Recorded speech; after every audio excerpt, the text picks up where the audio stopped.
All right, everybody, we're going to be talking about how to take your line drawings today and turn them into tone. We're going to be doing tonal studies. I used to just do a demo and give it to my students. The problem is a lot of people would do some things that would be sort of like mistakes, and then we end up losing a week or two in class having to go over these things constantly with you. So I thought of another approach while at home, and I thought before I do that, let's take a couple photos and break into them and talk about what's happening. So let me tell you the common mistakes that students do when they start working into tone. Okay, the most common mistake is they leave things white inside the piece. Okay, the other common mistake that they do is they don't give a consideration to gradations and gradients that are taking place. We're going to start with 4 different little studies. You can do more if you like. We talked about in the last class about the position of the sun, what happens with radial light sources, what happens with a parallel light source, right? Or we should say shadows from that particular sun, okay? So what's also really important, sometimes, for example, in an image like this, what happens when we don't have any particular shadows? So the sun's going down in a particular direction, but what's important is you look at this and you get intimidated. So what I thought I'd do is I'm going to break this down into simpler terms for you. And we're going to talk about what's happening in here. All of you can do this exercise at home, and almost every artist I know that works digitally does this on a regular basis. You can't understand color and understand how to paint in color until you understand how values work and how black and white works. Okay?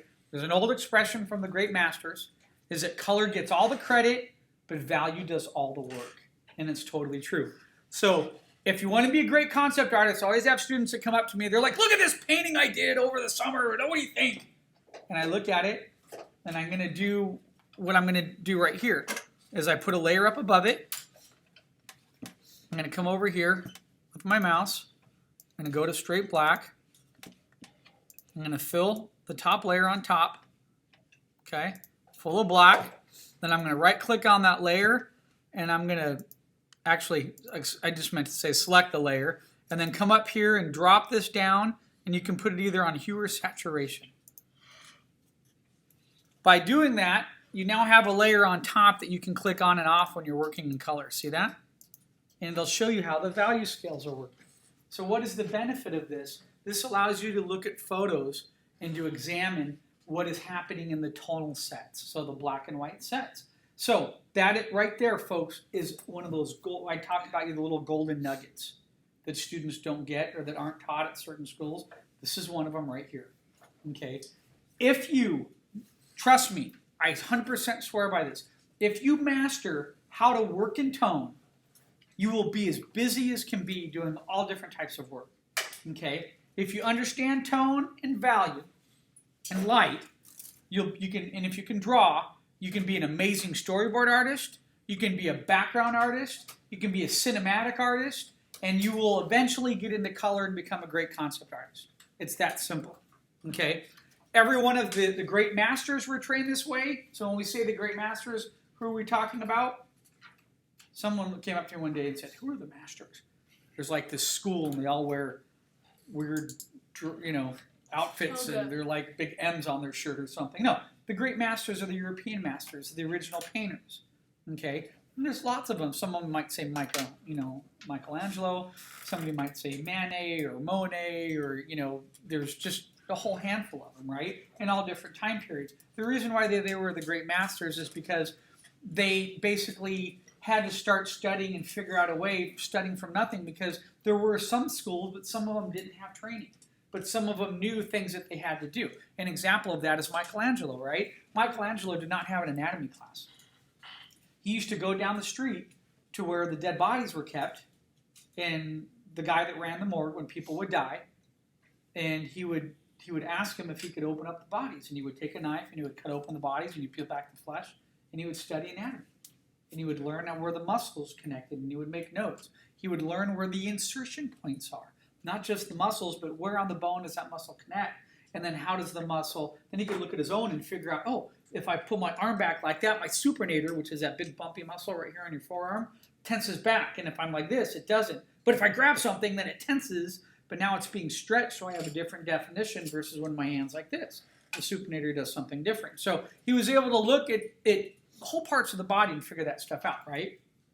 The same thing came into those that had the interest of wanting to paint. They learned that, hey, if you look at things on a black and white value scale, everything on top of it is just sort of a overlay of color. Okay, so we have what are called, so I'm going to take this back off, we have what are called saturation, and then we have desaturation. So we have a color at its purest. A color at its purest is what? Saturated color. White and black are technically not colors, right? They are tints and shades. Even though I can still order a black car, to me, black is my favorite color, okay? All right, so there are tints and shades. So what does that mean? If you take a color, and this is where I think Photoshop is great. If we take this color, that's the pure saturated color right there, is that blue. If you add a bunch of black to it, if you add 10%, you're going to have that color. If you add 30% black, you have that. If you add 50%, you'll be right there in the middle. And if you add 90%, you'll be there. You can't see it, but that's just like a dark sort of navy blue, right?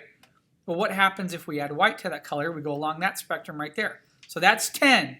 10 to me is always dark. I'm going to make reference to this. I'm going to talk about numbers all the time. I'm going to say that feels like a 5 when it should be a 2. Okay? So 0 is white. Okay? 10 is the dark. All right? So even in saturation, if something is oversaturated, it's up here. It's too high. It's all pure chroma. It's pure color. Okay? However, we don't have to deal with all this, but this transitions in color, and I will explain why. Because of the rules of atmospheric perspective and the way light works.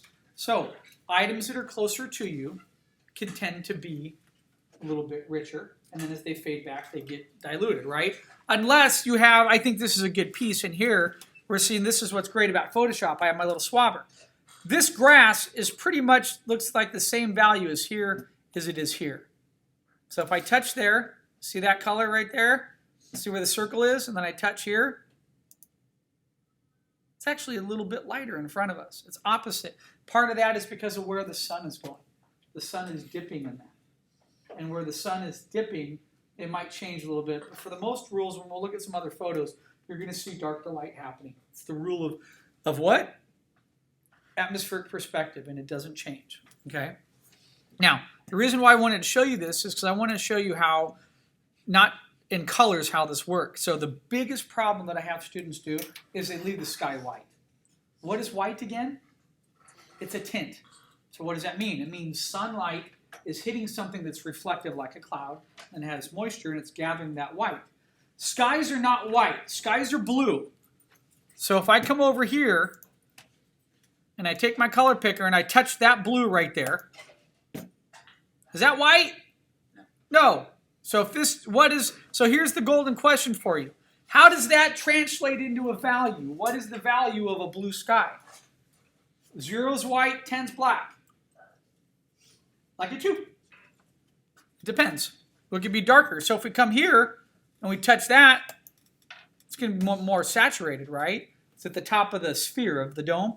And as that drops down and goes down, it's going to get a little bit lighter. But also, we're having a color blend in here. Okay, so if I touch this one, see how that jumped way to the other side? Okay, so when I was right here, we were where? All the way over on the saturated side. When I touch down here, we are now, boom, jumping way over there. And what are we at? 0, 1, 2, 3, 4, 5. That's the 5 mark in the middle, right? You guys can hopefully do some basic division. So I had one student go, where's a 7.3? Just find 5 and go 2 notches down and you're at 7, okay? And you're right there, right? So there's 5, we know that, okay? Most common thing that happens whenever students do value studies is they leave the sky completely white. And that can't work because then you can't paint the clouds. And clouds are a really important part of your environment because why? Because they dictate the direction that the sun is coming from. And we have to understand that. So what you can do is you could take a look at a photo and you put that black layer on it, you turn it on, and now you get to look at your piece as a value. So now we could come up and pull up our color picker, and guess what it's going to do? All my values are now locked onto the right side. See that? It's telling me what everything is. So I'm only working in black and white. This is the benefit of working in tone, is that you guys are going to stay over on this left side. Do not decide you're a badass and decide to give me 80% warm gray. No, stay in tone. Stay in simple black and white right now. That's all we're going to do. Okay, so the reason why I have all these images up here is I want you to see them and take a look at how these worlds exist inside tone. Okay, in fact, if you want to, some people look at it and they're like, oh my God, it's so realistic. It's a photo. It just doesn't. So we can go to filter gallery here, go to artistic, let's go to dry brush. Okay, hit OK. Let's put another layer on top. Select all. Oops. What did I just do? Select all. I don't have my hotkeys on here. Fill, foreground layer. All right, select this. Hue. Boom! Now we have a painting. All right? Could be a painting. That can look like a rough painting, right? But let's look at the values that are here. What's happening? What direction is the light coming in? It's from this way. How do we know that? That barn represents a cube. And the cube has right now 3 facets in front of us. One is going to be light, one is going to be really dark, and one's going to be in the middle. And we can see that. The light is hitting right here, and that is going to be the light side right there. Do you see that? And that's the dark side of the cube. That's the shadow side. Now the shadow isn't casting, so what does that tell us? Maybe the sun's coming in this direction, sort of coming down on top like that, right? Right. Okay. And that's a little great way to work right there. In fact, this is, if you ever want to do something that you want to learn how to become really good very quickly, take your iPad or your computer, take an image like that, look at that on the side as reference, and start painting that in black and white. And actually, if you wanted to, what you could do, I used to do this as practice, is you could actually select half of the image like that and draw a light line over it, and then delete it and take the line, and now just take a round brush. Don't change the size, keep it the same size, and go through and do like a stipple technique of dots and rough painting and duplicate this side of the painting over here. Does that make sense? That's how you get really good at it. That's how you start to figure this out. But what's really important here are the value sets and what's happening. So really quickly, if I bring up my color picker here, look at, I know this is black, and I know even that's black. That's okay. They're both in the sort of the midground, and there is some distance from them, but that's okay because they're both technically shadows of that particular object. What's important to me is this, is when I look at these trees here. See, that's like an 80 or 90, and then I come back here and look at the trees in the back. See it jumping up? The number is now lowering. So what does that mean? What is that rule for you? That's atmospheric perspective. So items that are closer to you are going to be in the darker range. They are going to be in the 7 to 9 area. That's the 7 to like 10 area right there. And then items in the midground are going to can be in about this area here. And then items in your background can be this area here. You see that? Okay, that's how it works. So I want you to think about that when you go into tone, because you'll get confused unless you have somebody there. Let's see if I can simplify this.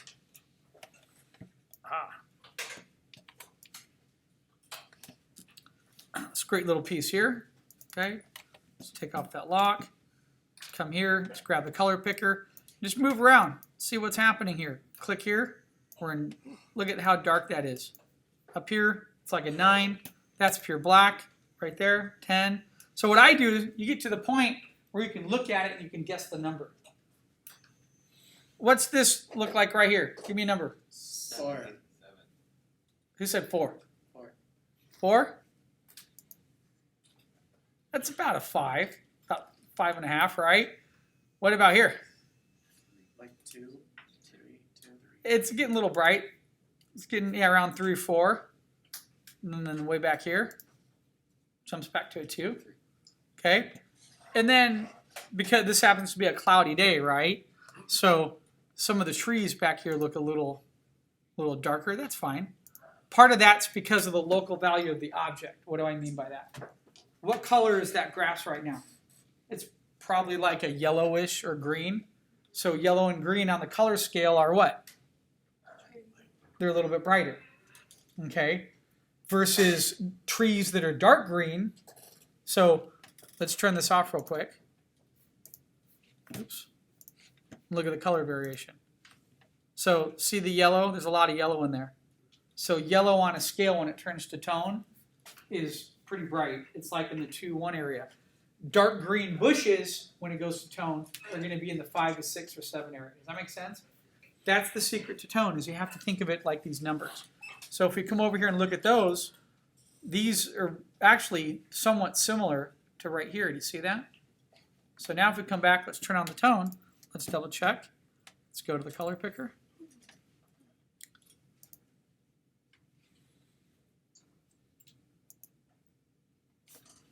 A little bit lighter because it's much further back, but very similar. Okay? All right. This is the great thing about looking at little photos like this. I wanted to show you some examples of different scenes because you guys are going to get to do this.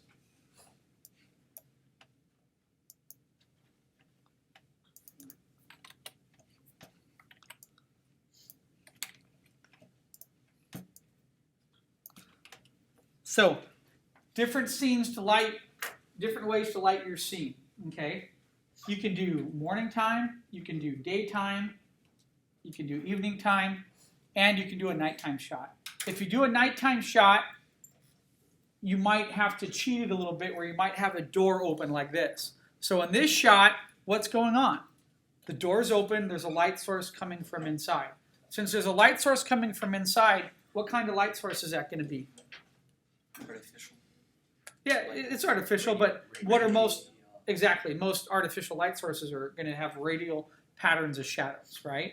Because they're going to illuminate from like one key candle. Even if there's a whole bunch of lights in here, you're like, well, but Phil, inside there's 20 fluorescent lights. Well, think of them as one big light emitting light. It's still coming out and still going to radiate. In fact, how you can see that is if you look at the shadows here. And you look at this shadow going back to a point this way. That one's starting to go back to a point back here too. This one's going to the side, going back to another point. Okay? So those are things to consider. All right? And then, of course, we're going to deal with something else now, which is called, it's the light spread, or the light spreading through, and we get to reflective light. So what is a reflective light? If I come over here, let's take a guess. What would you say the brightest light is right now in here? What number do you think that is? 2. 1. It's like between a 1 and a 2. It's like almost, well, 0 would be like perfect white, right? So it's about a 1. So those of you that said that have it right. And then as we watch that spread, what do you think it's going to be about right here? 2. See it jump? It jumped, it went down. And then once that light hits, and it's down here by the base, another 5 feet out, that jumped pretty much. I might have touched the shadow area. Let's try that one. Yeah, so it's about a 5 there. Then when the light gets out here, actually same thing. Let's go out a little bit more. Bright height spot. There. And we go out here, and it starts getting greater, greater, until it fades, until the light's out of the way. Now, that's a really intense light. What if it wasn't that intense and it was a lot softer? The light might spread out. What if there weren't people standing there? If there weren't people standing here blocking part of this light, here's a good gradient path right there. So remember the first thing I talked about was what? Biggest student mistake is they leave the sky completely white. Skies are never white. They're always a light tone, even if it's 20%. Okay? Next mistake is that students forget about gradients. Gradients exist in every type of lighting situation. So it's a gradient of dark to light because the light bounces. When light bounces, light goes from light to dark depending on how it affects the surface of an object. Okay? So when we come over here, I'm going to say that's grass of some kind or hay or dirt, and the light's coming this way. So if we click right here, that light's probably going to be about what? About a 40 grade maybe 50. Actually, it's coming off a little darker. Then as I move across, that starts getting a little bit darker, darker, darker, and darker until it fades. Okay? All right. I think most of you have that understanding now. So let's just do this. Let's go across some of these, right? There's another night scene. Brightest area right there. Look at lights up there, or casting these shadows down there. Okay? We don't need to put a value on that one. Let's go take a look at a couple of these others. That's too pixelated. It's the sun going. I just thought I'd show you something. That's actually a 3D environment right there. No, I didn't realize how much darker it is up there than on my screen. It's a huge night and day. Let me get another image. There we go. It's a good shot right there.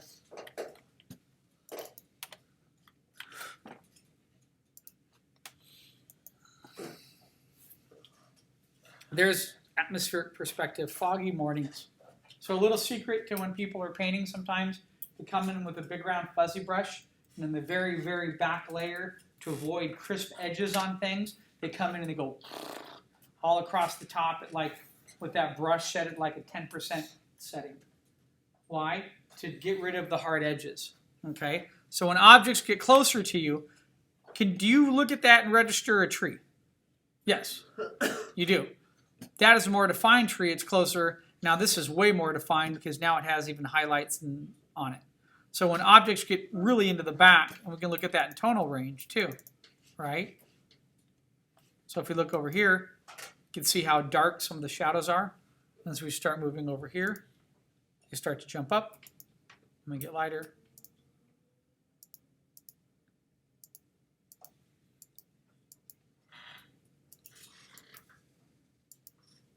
Dark shadow, go into the back there, okay?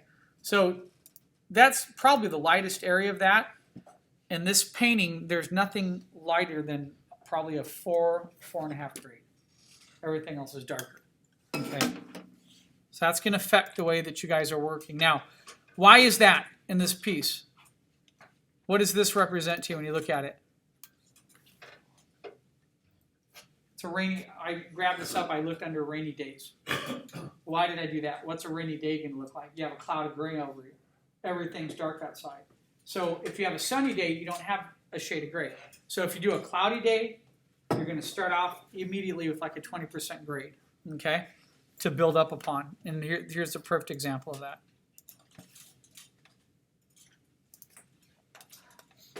Okay.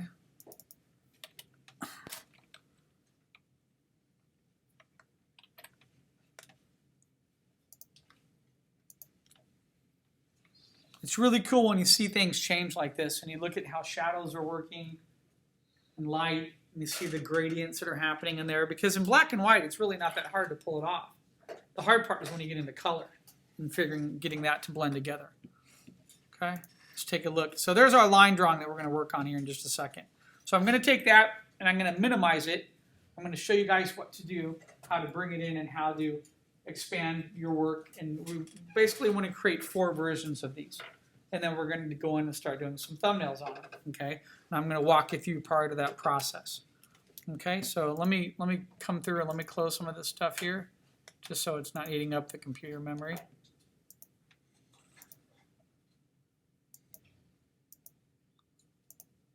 I actually want to, sometimes I like taking a piece like that, just a simple photo, there's no rights to it, and then I like painting off of it.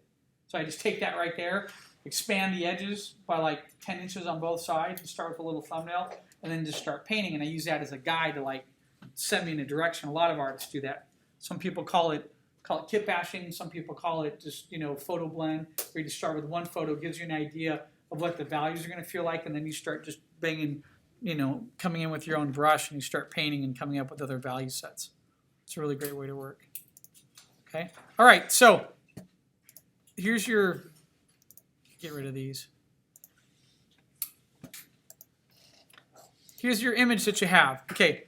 First thing, just in case this is an issue, I'm going to show you a little secret here that you can do.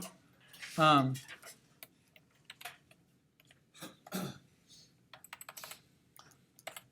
me 1 second. I want to get rid of that little. Okay.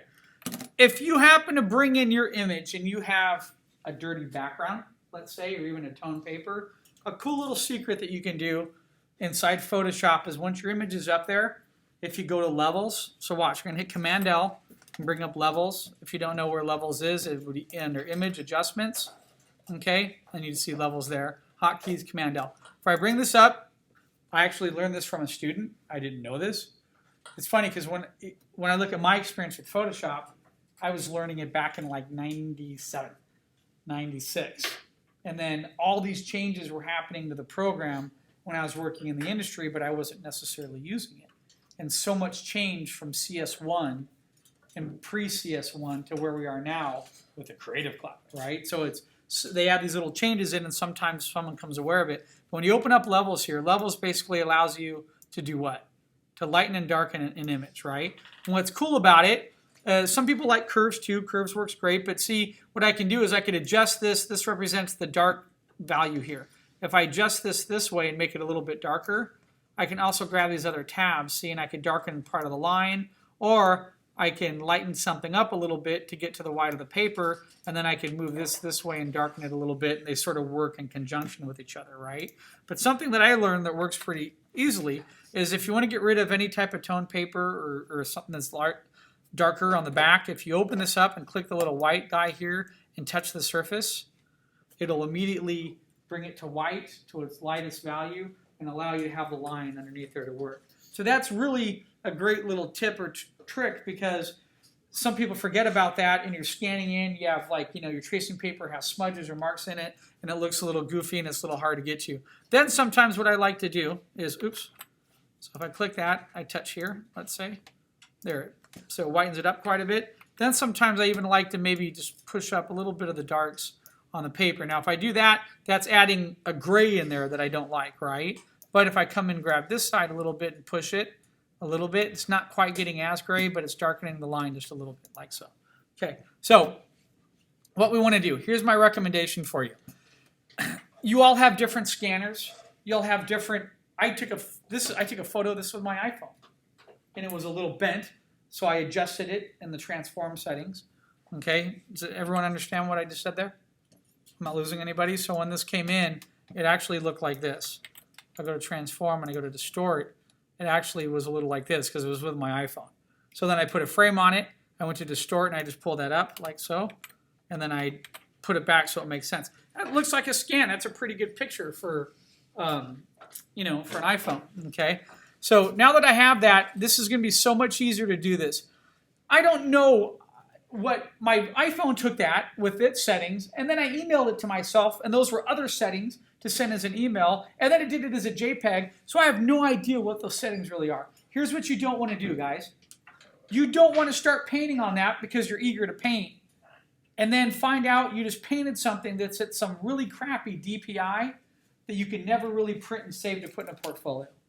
My recommendation is everything you do as students, at a minimum, should be like 150 DPI, and then anything, because you never know, you might be able to take work you're producing right now and put it in a book later.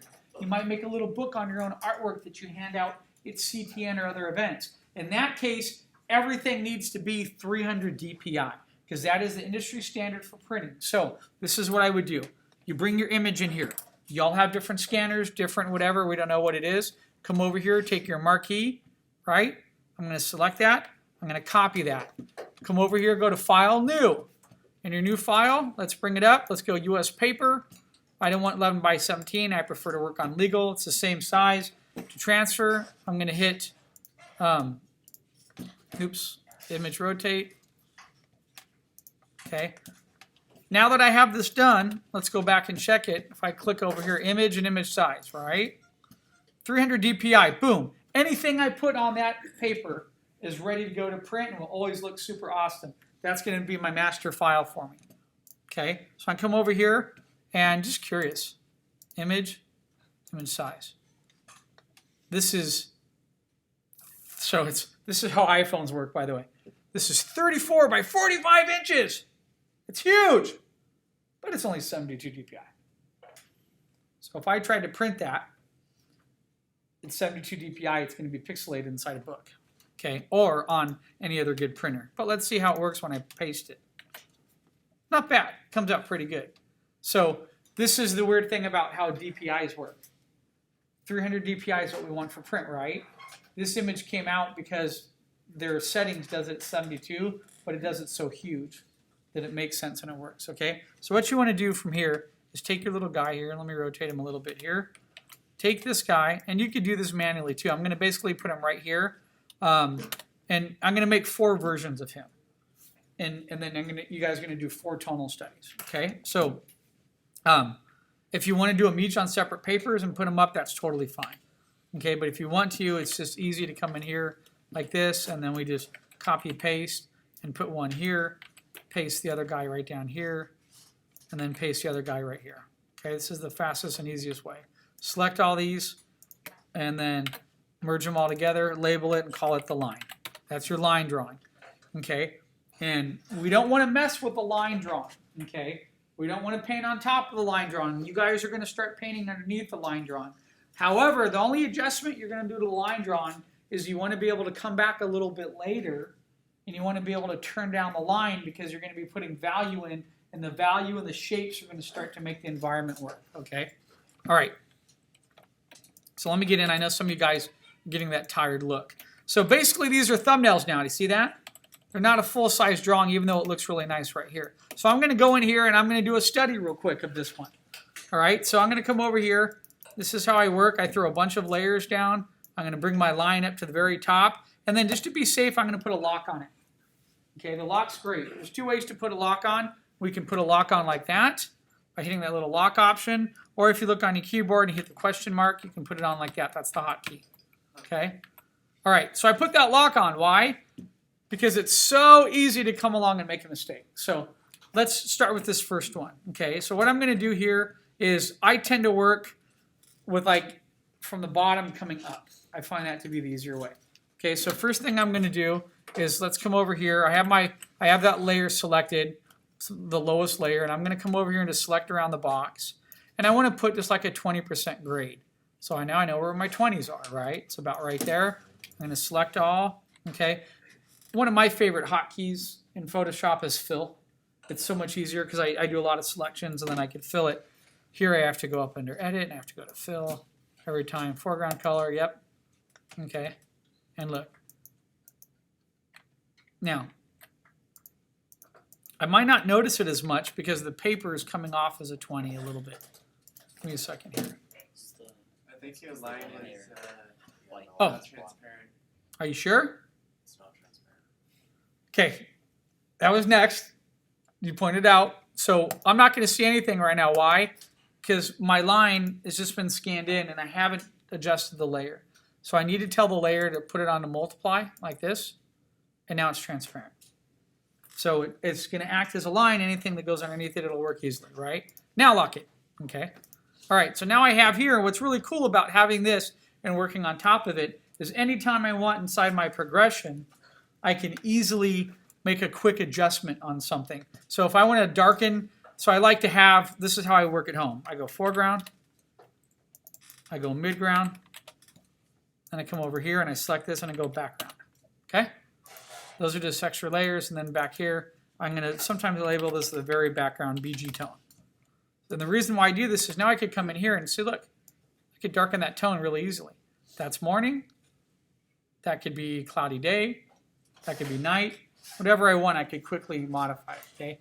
The rest now is me just looking at tones and me coming in there with brushes. So I'm gonna rough comp this out really quick, and then after I rough comp it out, the rest of it's about me coming in and refining it a little bit, okay? So what I'm gonna do is, what I also like to do, this would be great for you guys, is pick another layer up here, and you can call it a draw layer, or a guide layer, or a line layer. Okay, so I'm going to call it guide. So let me zoom in here a little bit more. Okay, so in this piece, this is what I'm imagining here. Let me go change my drawing brush. I'm imagining the light, okay,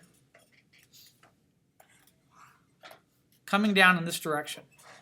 So I draw little arrows. This is my little reminder. So if light comes down here, that's going to be like a 1 or 2. But it's going to hit this building, and this building is going to cast a shadow, and the shadow is going to go down. Now I need to determine the angle of the light. So I need to figure out if my light's coming at this angle, that shadow is going to cast all the way out to here and down to like so. What else has a shadow, though? Well, I have this side of the building here coming down with it, right? And then I have this building coming, and then I have that building.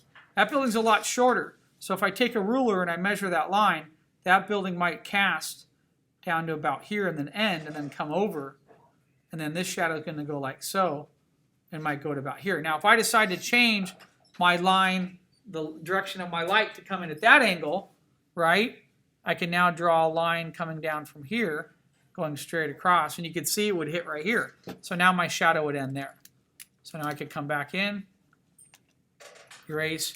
So I do that all the time. This is really important. I need to figure out and establish exactly where. Now, what else do I need to know in this? Okay. I feel spoiled being here at school because I could just jump over to the other side and pull out the ruler really quick. So the other thing I need to do is I need to check the cutoff of that. So how do I do that? Well, I need to find the vanishing point in the drawing.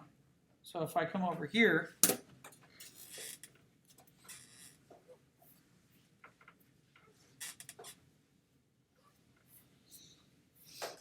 and if I converge these 3 lines, this vanishing point's about right there. So if I were to come over now and measure from that, well, that's just years of practice there. I happen to get the exact same line. You see that? That's from looking at something and doing it so many times. So that's where the shadow would get cut off if light was coming down at this direction. So let me erase some of these light arrows here. And I was imagining light coming there, and it would, now it's hitting the middle there. Do you see that? So what I have to do is come in here. That would be the middle section. I need to find the end section. So I take the parallel line, boom. So now I draw from that line to here, and then the middle highlight of the roof would be there. Does that make sense? I figure that out? Okay, now I can come back in here.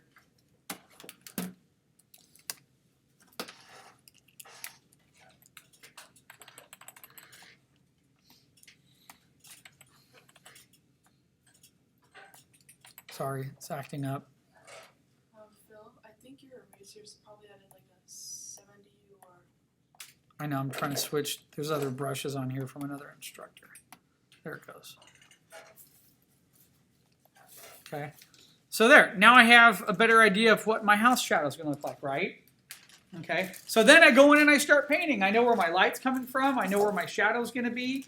And then I have to figure it out from there. So I look at that and I use that as a guide. So, you know, I might take my guide line and drop this down a little bit like so. And then I'm going to come over to here. So when I do foreground, midground, and background, the other thing that I do is this. I put 2 layers on the top. And I call one of these shadow. And I call one of these highs. So all you really need to have are 5 layers. Do not come back with 65 layers. You're like killing yourself. It's overkill to do that, okay? There, highs, shadows. And then if I look down here, foreground, midground, and background. So what I do now is, let's just say in my shadow area, I'm just going to quickly take my brush here. I'm going to sort of outline the shadow going in here. Then I have that. It's going to probably come down. It's going to be going back to that point. So that shadow is going to be about there. And then that might jump up a little, something like that. And then I can erase a little overkill right there. So now if I turn off my guide, there, I can see my shadow on the ground. Okay? So now it's time to come in and start blocking it in. So how am I going to block it in? Well, let's start with foreground. Right with the foreground, I know that's going to be closest area to me. I'm going to come up here and I'm going to throw in like an 80%. So I'm just going to take my brush here and start coming in here and throwing in that 80%. How many people have Macs at home? Okay. So you guys know what happens if you press your Control and Option key when you're painting? You can do this. Oh, yeah. Instantly. Okay, it's really cool. Because then you could come in really quick and we can sort of block something in a lot faster.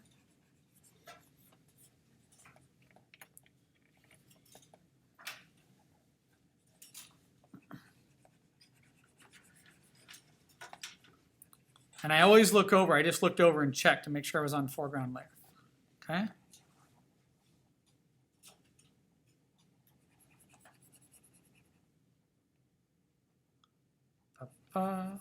We need music in the back. So for the thumbnails, we don't have to be like in the lines completely, right? No. It could be loose. Well, I'm going to refine it. This isn't like my finished, right? Uh-huh. I'm just blocking. This is what we call block-in. Yeah. So block-ins are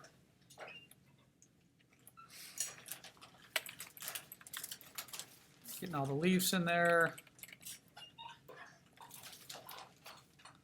Yeah, I mean, absolutely. We need to come back in here, and I want it to be. And by the way, hold shift. Shift's great. One of my favorite little tools. Even works when you're erasing too. Love me shift. It's just it can. It's handy sometimes when a lot of times when I work, I use patterns. So when I'm erasing, I do like a positive negative approach where I create a pattern for something, and then I go in and I dull the brush down to like 20 or 10%, and then I hold shift and I can make straight lines as I'm erasing. It can be a little bit easier to clean stuff up. Like if I want to come over here now, I can just make sure I have a hardened brush like this. So this is my eraser.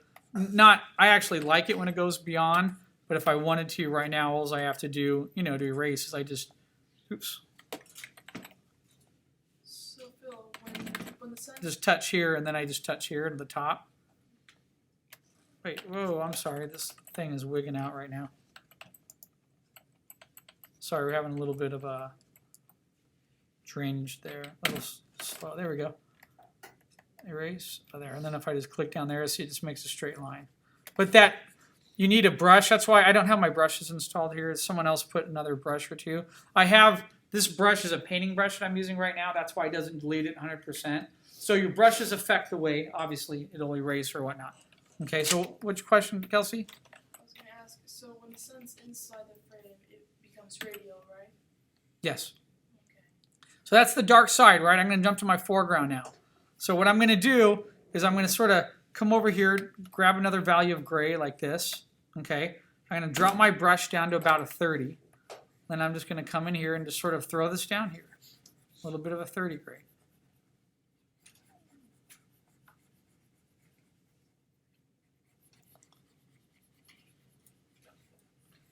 And then as it gets back, I want it to get a little bit lighter and to fade. Now, I could have done a gradient real quick, but I just like using the brush sometimes. Now I just hit on my keyboard 1. So I think you guys can see I'm at 1%, and then I'm just sort of going across here really lightly here and get to the very back.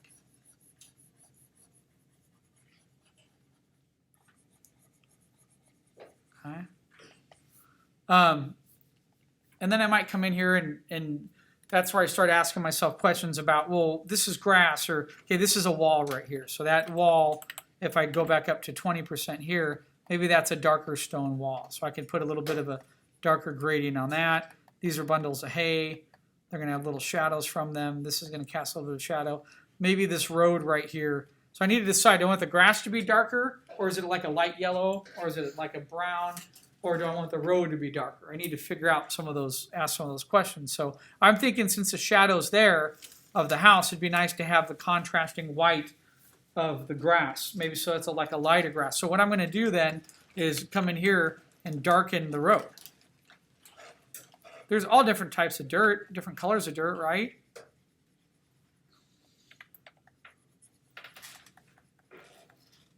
Start to get that going through like so. Come up here, I might darken this a little bit more. Okay, so that's part of the road in there. And let me go back to like a 20 and just sort of block in what some of this is here. There's something there, there. I'm going to come over here on the house.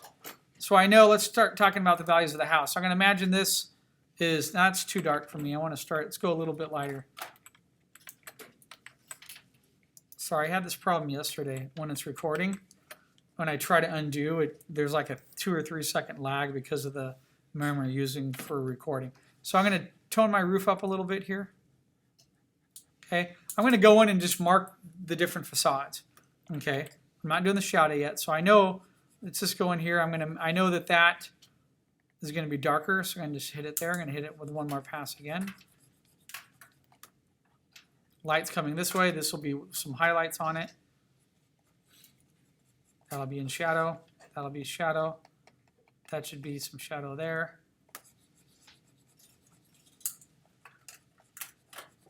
Some overhang shadow from that.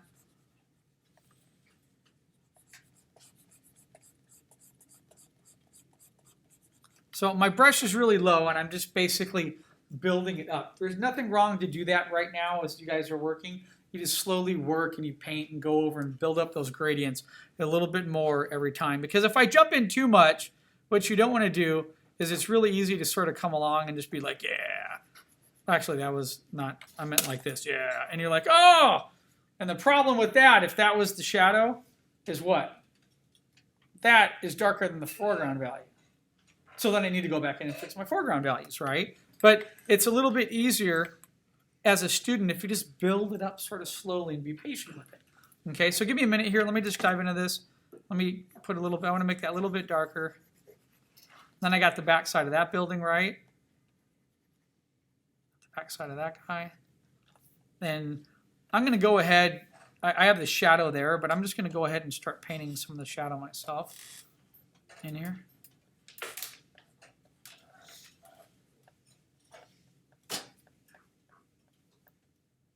Now, this is where I like to use my trusty lasso tool all the time. One of my favorite tools to use because I can quickly go like this.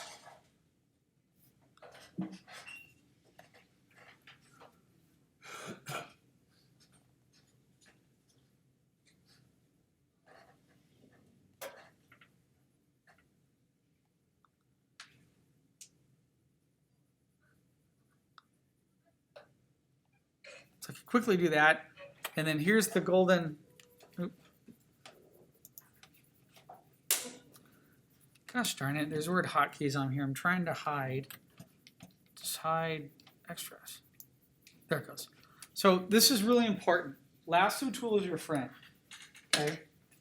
You need to hide it when you're working. So if you hit Control H, now watch what happens. I can come in here now and I can build up my values just by looking at my piece, and the ants aren't getting in the way. Okay, the ants are problematic. I'm going to turn off my oh, I thought I had that guide on, but it's not. Let's go look at the guide. Okay, so I'm going to come back in here, sort of build it up. Now, what you don't want to do is I got to make sure I don't have that line in there anymore. But see, remember, I'm going to hit Control H again and see my ants. My ants are still there. My ants are my friends.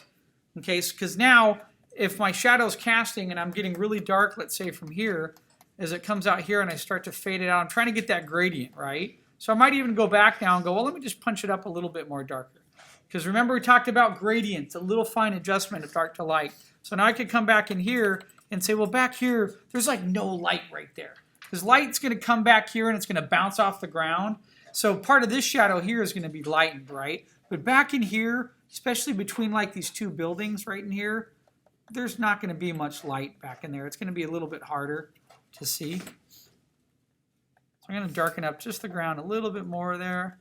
Then I'll come back into the buildings and then get that to fade off. Remember, look at your ants. And trust me, I do this all the time when I'm working at home and I like start painting on the building. I'm like, why is it not painting? And then I realize, because your ants are still on. Hit deselect. So I just hit deselect there right now. I can come up here now. See if it's working or not. Go to 0. There it goes. Okay.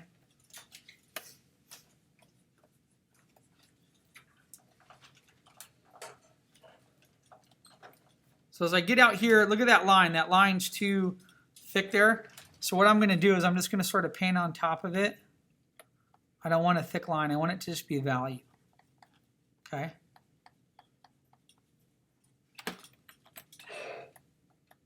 Well, that's why. What layer did I put that on? Oh, it's up on my line layer. Well, I don't remember doing that. So here's a good example. I made a mistake.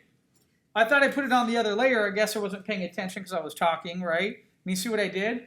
I drew on the line layer itself. Well, I could go back in there and I could fix that really quick if I want. Let's do that really quick. Okay, so all we have to do is take this guy here, and we're going to copy him and take off our lock, and let's come here and delete this. Boom, done. And then we're going to paste. It's not the line layer. Huh? It's not the line layer. It is. No, it's still there because you just deleted the line layer. Oh, right. I thought it was. No, you're right. You're right. Thank you. I didn't notice that. What layer is that? Are you? I think it's on background or foreground. It's telling me line. It's not line. Let's do it the old-fashioned way. There it is. I put it on the shadow layer. Okay, good. So we don't have to do all that work then. Let's come back. We'll take that off and just turn this on. Okay. And turn off the shadow. Okay, perfect. Thank you. Sorry about that. So what's happening now is that I'm building my values. I'm coming up slowly. Now I need to even think like, I could even have different types of wood on this house, right? So maybe this house, maybe this exterior wood trim is a little bit darker, right? So, hold on. Sorry, I'm trying to use my hotkeys and it's not. So I'm going to come in, I'm going to start to make some of this wood a little bit darker. I think you're on your line layer. I am, thank you. There we go. My bad. Don't forget to lock it. Yeah. Make sure we're back on. There we go, mid. Okay. This is what happens. I'm not good at talking, and I like to just work for a little bit. What I hate about demos is having to.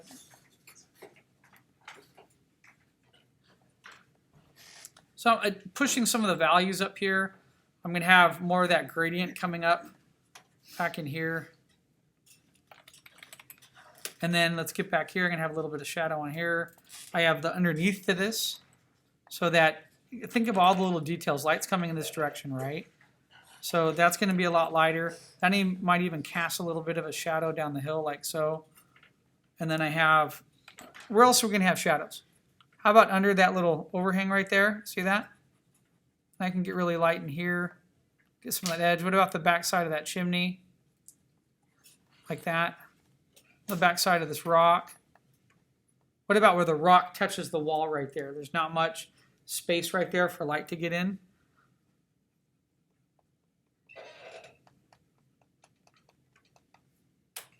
So this is now, you know, you're basically getting in here and you're really starting to finesse some of this. Starting to think about where all these little darks might be and how they work. I have a trail that comes through here.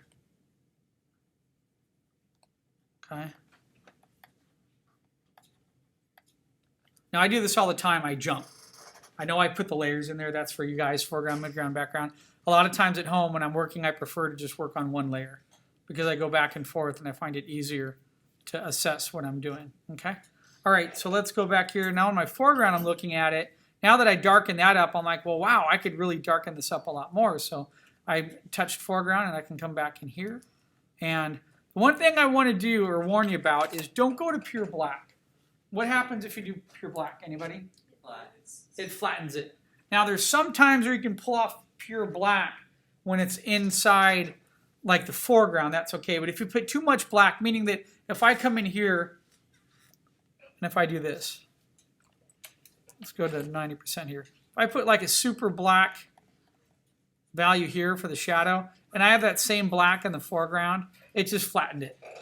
It totally flattens the piece. So you can't, that's why as a young artist, you guys are new at this stuff, you want to build up your piece. And also, you know, I did put the highs there. I haven't even done highs yet. I get to come in with white and start putting highlights everywhere, right? But I haven't even got to that point yet. I'd like to try to build up the values the best you can, making little adjustments. So when I look at this, I'm going to paint on this foreground right here. I'm thinking, well, hey, if light's coming this way, I'm going to have a little bit more light on the top of these rocks, right? So as I come down in here, you know, I could drop down to like a good...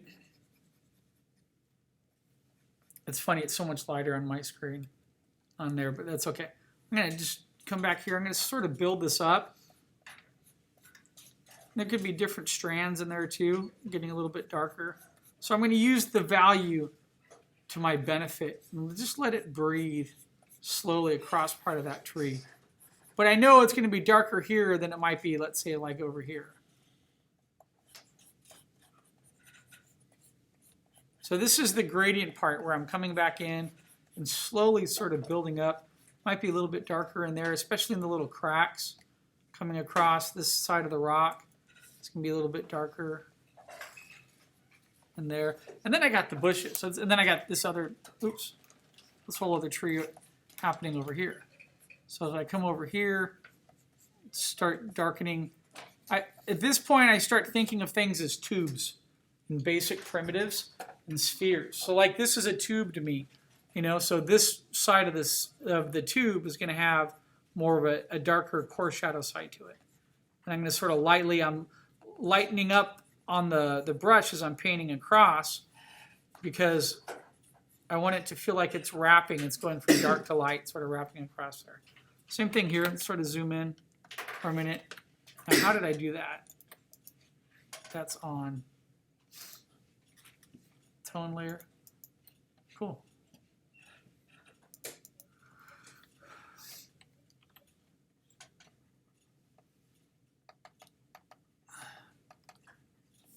What happens sometimes is when you're working, you accidentally, this happens all the time with me, I swing the brush to the eraser, and when I swing it by, it touches the surface. Or if I'm rotating the pen, like I'm switching like this, get in the habit of pulling your hand up a little bit, because if you don't, and you just later on in another piece of the painting, like I barely touched the right corner, and then I just put a mark in the painting, and then I come back later, and I'm like, where are all these marks coming from? And it was just me making little accidents. Okay, anyway. Sorry. Come on. I want you. Another thing I do, how many people have tablets like this? I hate the controls on the side. I never really use them. So you know what I do? Take either an old credit card or something that's plastic, like a credit card. You don't want to have your numbers on there if it's old or whatever. Or I take a hard piece of like thin cardboard, you know, the real hard kind, and I tape them on these corners. So when my hand goes over it, I don't have that. I mean, you can go into the settings and tell it not to work, but there's always something that they do, and it gets really annoying when you're moving your hands, especially if you're like this. I'm on this little teacher station right now, which I hate because I'm reaching up to the keyboard, so my other hand is going over the other corner, and it's easy to hit those little controls that sort of zoom you in and out. Okay? Give me a second here for a minute. Let me turn. So let's zoom back in here. Oops. Sorry, I'm having that lag coming in, which is when I'm going to change colors and stuff. There's a little lag coming from the machine. So what I'm going to do is I'm coming in here and I'm just darkening a couple little spots underneath some of the bushes here, like in between some of the leaves, because then I could come in a little bit later and paint a couple highlights in there. Like I'm imagining this as a cube or a sphere, and this is dark on one side, especially here where that overlaps. Part of this might be a little bit darker, but I'm in a little too much black.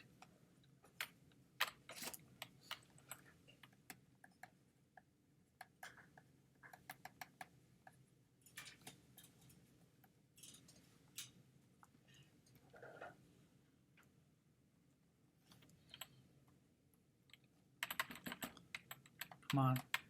I'm hitting erase right now. I'm going to see how long it takes to go to eraser. There it goes. That's the delay from the recorder. Shouldn't be doing that either. There we go. Okay, so if I came back and put highlights on here, one of the problems is that my sky is still pretty bright. But let's just quickly look at what it starts to look like if I address some highlights of some kind. Now, I never like doing highlights with pure white, because if you use pure white, what most students do is this, is they come along and they start putting like lots of highlights here.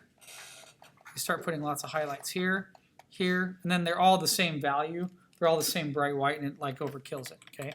Now this one I thought would be sort of like a, more of a day piece.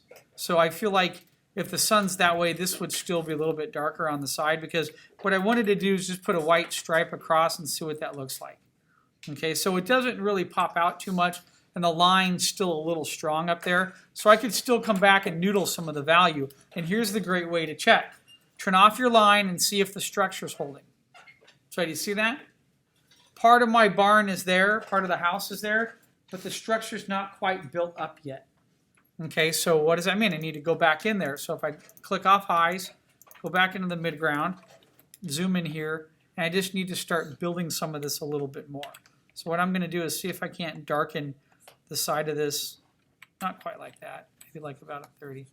See if I can do this quicker, a little bit faster.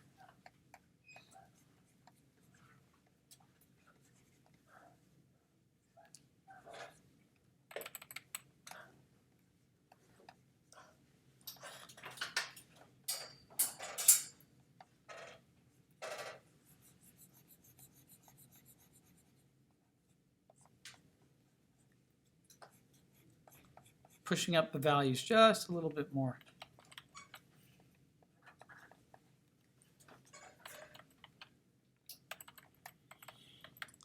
Okay, I'm waiting for the, it's not changing brush size.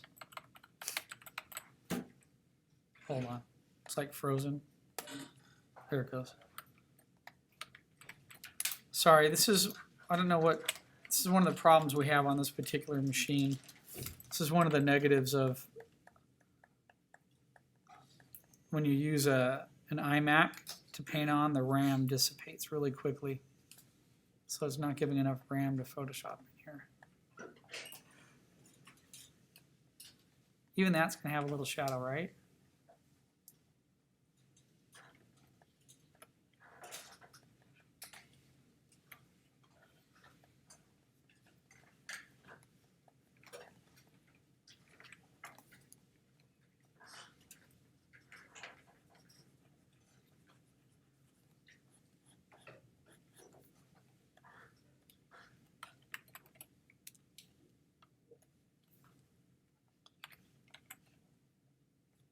Remember how I darkened the wood? I didn't do it on this side. So I'm imagining that wood is like maybe a darker stain. So I'm just going to come in and those little details add a lot to your piece.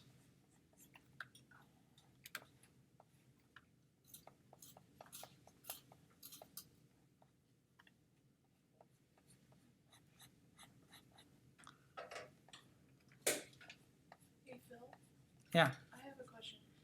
When you, for like on the drawing itself, the way you have like two sides and one is going forward, the other one's on the side kind of thing.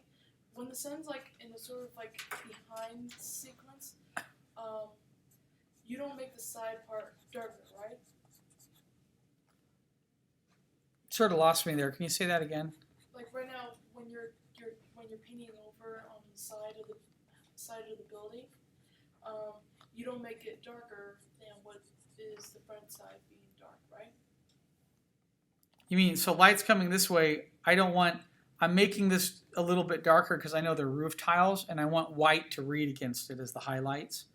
Okay, so when I'm working here, so I was going to mention this part right now about local value of an object. So when I'm working and I'm painting, I ask myself, what's the local value of an object, right? So I'm imagining that this house has wood trim, that this might be a lighter wood, and then the outside trim is a darker. So if this is darker wood, it's going to read darker. So the value is going to be a lot darker. So I'm spending this time, and part of the reason I'm doing this is it's going to show when I go to pull up the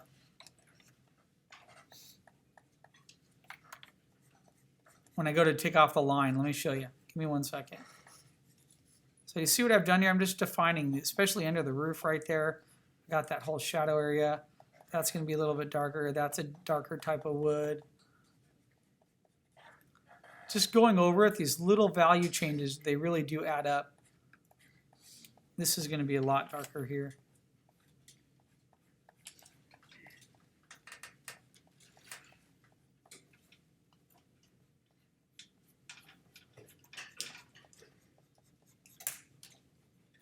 Okay, so now if I take off the line, see how much more it's holding together because I did all the wood and stuff. Now here's the point where guess what I'm going to do right now? I'm going to go back to the line layer and I'm going to dissipate the line layer a little bit because I don't need the line to be as strong now because the values are holding together. So if I take off, if I click here and take off the lock, I can drop this down to about 70 or 80% right now and see it's still reading just fine. So, and here's a great way to work. If I drop this down to about 70, look, I'm even more, I'm at 60. That was a nice thick line he had there. See, now when I'm dropping down to about 48% here, now I see areas I can go in and address as values. Because the line was super dark, it was making the image darker, right? You don't have to quite get to that point. You can do it a little bit to finesse your studies. But, you know, for right now, this would be good. I could wrap up the study. I'm going to put some clouds in there really quick. And then I'll come in and put a couple highlights and try to address the highlight area. And then that study would be finished. And then I would go do another study. So what would happen when I start the next study? I'm going to change the shadow direction. Maybe I make the shadow go behind the house. Maybe I make it come towards me. You guys are the artists. You have to figure that out. Maybe do a nighttime study. So if I'm going to do a nighttime study, remember when I started this, what grade of value did I put on there? I put a 20. If it was nighttime, I might think about going in and putting a 60 or 70% grade, maybe even an 80%, and building off of there. Okay, but what would suck about nighttime for this? What? There's no windows open. There's no big door. So the only nighttime study that we could use off of this is this door here and maybe that window open there, or it could be nighttime with the moon right there. And if the moon's right there, then this house would be casting a shadow like this, in that direction. Right? Does that make sense? If the moon's right here. Okay, so I could go in and adjust that. All right, so real quick. So I was starting to look at that, and let me raise the line up a little bit more. Now, if you're really confident, what you can do is you can start to erase little bits of the line. Okay, so one of the things when I do the highs is I like to put the highs above the line layer, so it's a little bit easier to read. Okay, so if I want to come over here right now, and let's say I want to put a couple little, let's go about there. I'm going to drop the brush down. Let's say right in here, what time are we at? Oh, dang it, I only have like 10 more minutes.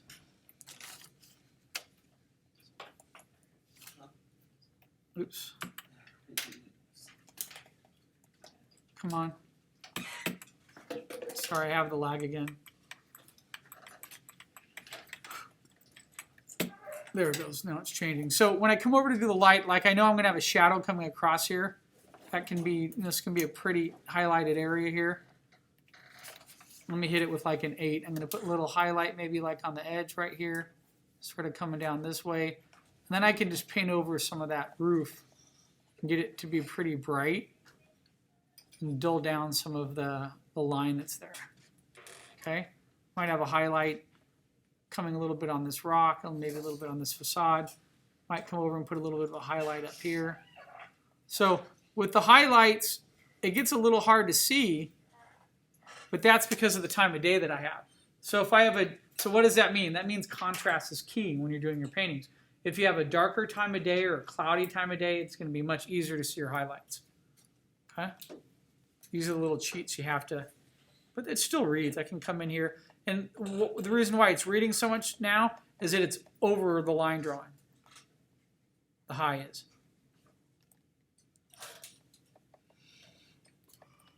I might be just hitting a couple little stones at the top. So I'm just put a couple of dabs across. One of the things I like to do when I put in highlights, so I like to put them where I want them at like a decent read, and then I can come back and subdue them a little bit more later. Okay. Let's talk about the ground here. So I'm going to come down here. Let's go to 100%.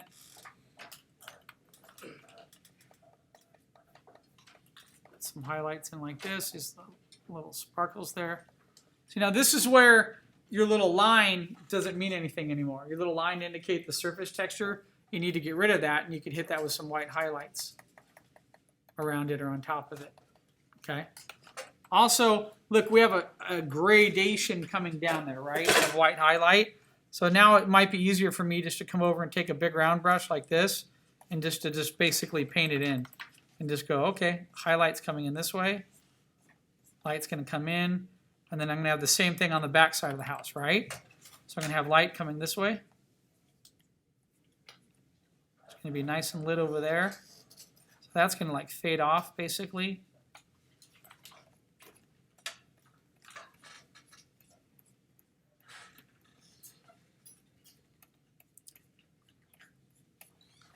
I might have a little bit coming over here on the trees, you know.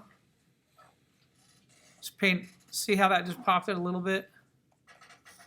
Oops, sorry, that's the dumb thing.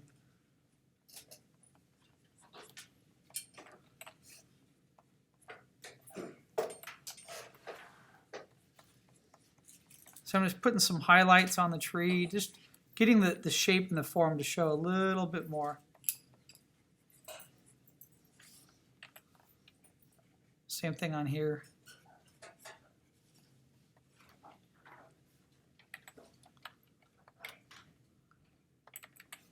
hold on, I gotta let, there it goes.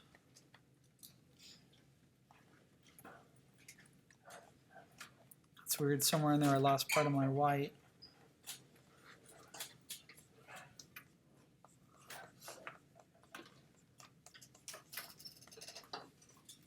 Okay, now let's go back. Stop at the highlights, don't overkill it, right? I noticed that when I come back here and look at my most of my value, right? I don't have anything back here. So that's also really common. So you guys have been, we started with the base value. We started building up darks. We're coming in, we're putting highlights. Then you stop and you realize what areas in your tonal study don't even have any attention to them. Look at these bales of hay in that wall right there.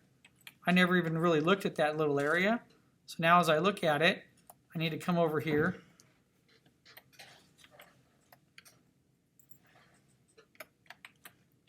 I need to address that. I'm going to darken up that wall. That's going to have a light side, and this back side is going to be darker to it. That's going to be darker. Might even be a little shadow coming off of that area right there from that light. See that? It's going to be a little bit of a shadow on that side. Might punch that up a little bit more. Punch this up. Might darken some of that under there. So it's just, you just take your time and you're constantly just building this stuff up.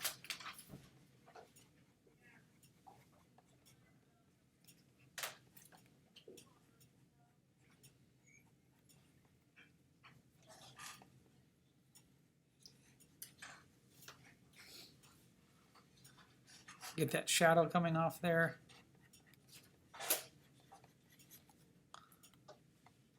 A couple rocks back there. Now here I have to be careful because it's going to be a little bit lighter back here.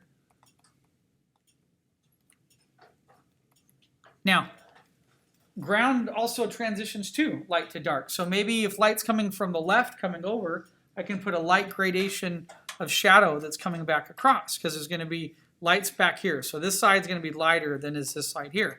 So what I can do there is grab my fuzzy brush. I could come in here, make sure I have my darker value. I'm going to go down to like a 2. And what I'm going to do is just sort of lightly come across from the side here. I'm going to start to create a light gradient that comes across back from this direction.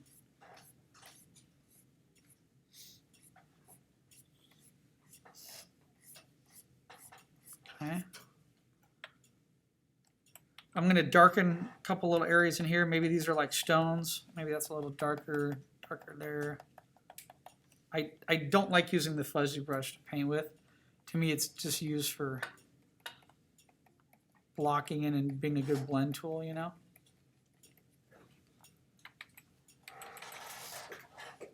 And by the way, you can, if you're working and putting in darks and lights, you can go to down to 3%, but you hit 0 first. So when you guys, you're changing your brush attributes, your opacity setting right here. So if I hit 5, it's at 5, right? If you want to do something really light, hit 0.3 real quick. And it'll put it at 3%. So I can get a little bit of separation between here and the back right there. Do you see that? So just by going across here very lightly, I can almost separate out the different levels of the hill from each other just by darkening up a little bit more. Remember, in real life, when you're looking at items, there's all these gradients happening all the time. And that's part of your job, is being able to get in there and really get those to sort of read right. So if there's shadow coming from that house, I should have shadow coming from that wall. So I need to come in here now. Uh-oh. Go back.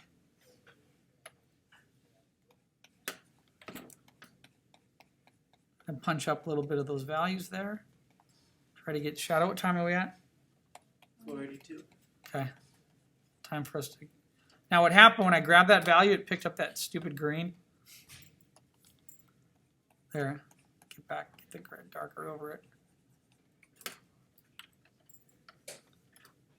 Sorry guys, we've ran out of time. I shouldn't have talked too much, but I thought that was important. So last thing real quick, because don't ever forget about the clouds. I'm going to come over here to highs real quick. Let me see if I can do this if I have the brush for it. I do have a cloud brush. This brush works great for clouds. So watch. I'm going to put a little bit of indication of white in there. See if it'll read. Okay, it's barely reading right now. See, it's in there, but it's barely reading. So watch. What I'm going to do is under highs, I'm going to come back down here. I'm going to put another layer. There's a sphere, right? Sphere goes from dark to light. So what I can do is grab my fuzzy brush really quick, like this, and then you'll see the clouds pop. So if I click on here, grab my fuzzy brush, and go from sort of like a dark, and then lightly let it fade back. Do you see that? That's what skies do. They're always darker up on top, and then they lightly sort of fade back in there. Okay. Now that I did that a little bit, I come back to my highs.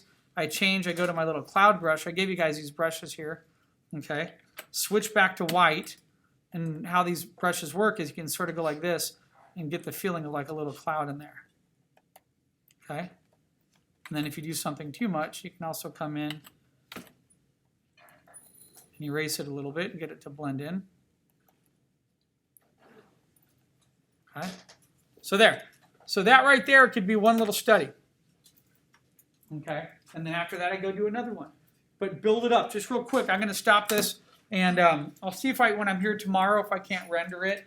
And how many people want this demo? Everyone? Okay. And then I'll just load it up on YouTube and link it. But I'm going to render it right now and see if I can't. When I'm in here tomorrow in my class, I'll link it up, okay, for you. All right, so let me stop it really quick. So real quick, just real quick review. How did I build that up? What were my layers? I had an overlay layer, right? I started with like a 20% grade. Do not start working on white. That's the worst thing you could do. The great thing about having that layer that I put in here, remember the BG tone? Because look at this. I could come in here right now and I could do this. I could darken that layer and it's affecting the time of day very easily. Okay? So we always start with that. Then after that, I prefer to build up. I prefer to work from the foreground, the darkest, and then start developing. And then I go to shadow and I develop where the light's coming from. And then after that, I start, when I'm working in there, you saw me come over and you saw me start messing with the line. Look at how my piece is holding together now. If I went in and spent another 30 minutes rendering that out a little bit, I would have a very detailed study. You don't have to get that detailed. What we're going to do is we're going to take 4 studies like this and pick the one that's best, and then you're going to go in and you're going to render the one for the final. And that'll be your finished tonal study. Okay, but right now, think of 4 times a day. And when you're thinking of those 4 times a day, one could be night, one could be morning, one could be afternoon. You're changing the directions of the shadow, right? You're changing the way the highlights might fall. If I go in and I paint this with the sun coming this direction, with this in highlight, and the shadow going this way, I've totally changed the composition. It's totally different. All right? Okay, you're free to go, and sorry I went too long. Phil, is this due dirt?